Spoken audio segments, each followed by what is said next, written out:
Bem, meus amores, vamos começar o capítulo 6, fala sobre o solo. Então vamos lá, vai da página 158 até 161. Quando a Terra se formou, há 4,6 bilhões de anos atrás, não existia solos, apenas a crosta terrestre, constituída pelas grandes placas de rochas magmáticas. A ação do intemperismo, como o clima, vento e água, foi lentamente desgastando a superfície das rochas, quebrando-as em pedaços menores e formando sedimentos, compostos por pedregulhos, granulados, partículas e poeiras. Esses sedimentos acumulados foram os primeiros solos do planeta.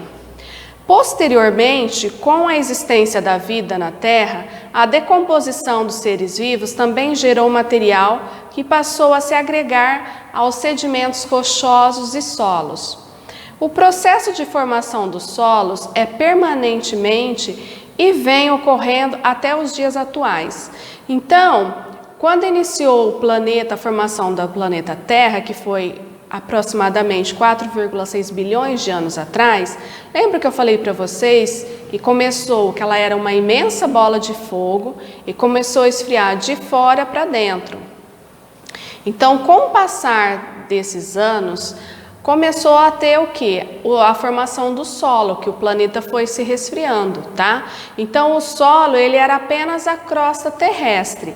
O que é a ação do intemperismo? É quando a gente fala a ação do clima, do vento e da água. Então, essa ação foi desgastando a superfície das rochas. Por isso que nós temos os formatos diferenciados de cada rocha. O intemperismo consiste no conjunto de processos físicos, químicos e biológicos que provocam o desgaste das rochas ao longo do tempo. São esses processos que fazem, por exemplo, que as rochas atingidas pelas ondas do mar transformem-se gradualmente nas areias das praias. Quando uma rocha se quebra naturalmente ou se dissolve, dizemos que ela passou por um processo de intemperismo. Então é o que? Aqui foi a ação da própria natureza, o desgaste. E ele deu exemplo como a onda do mar, tá? Então é a ação da própria natureza, vento, águas, tá? Movimentos, aqui no caso das ondas. Tipos de solos. Vamos estudar algumas características dos diferentes tipos de solo. Nos solos arenosos, há predomínio de areia em sua composição. Elas são mais permeáveis, isto é, deixa a água passar, retendo pouca ou nenhuma umidade. Aqui nós temos o exemplo do deserto, o solo do deserto, tá? Lá na apostilinha de vocês, tá? Então ele é arenoso, então ele é permeável, a água passa, então ela não consegue reter, a maior quantidade de água ela não consegue reter, tá? Então fica uma área o quê? Uma área com solo deserto. Nos solos argilosos, há a predominância de argila, os grãos são mais finos, menores que os de areia, retendo mais água. Quando chove, o solo fica úmido ou encharcado. Nos períodos de estiagem ficam secos, duros e com fendas. Aqui nós temos a imagem do solo argiloso do fundo, seco de um rio, tá? Lá na África do Sul. Então, aqui foi no período da seca. Então, vocês vão ver que essas fendas aqui, ó, tá? Fazem parte do solo. Aqui foi no período da estiagem, então eles foram ficando o quê? Secos, duros, tá? E vocês podem observar que os formatos são irregulares. E aqui, ó, nós temos só um pouquinho da água do rio.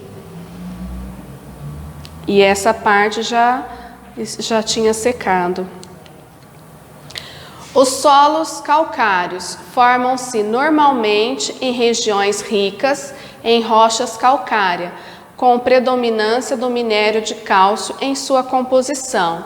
São semipermeáveis, ou seja, absorvem água, mas secam rapidamente. Aqui, ó, então ele vai absorver, mas vai secar rapidamente.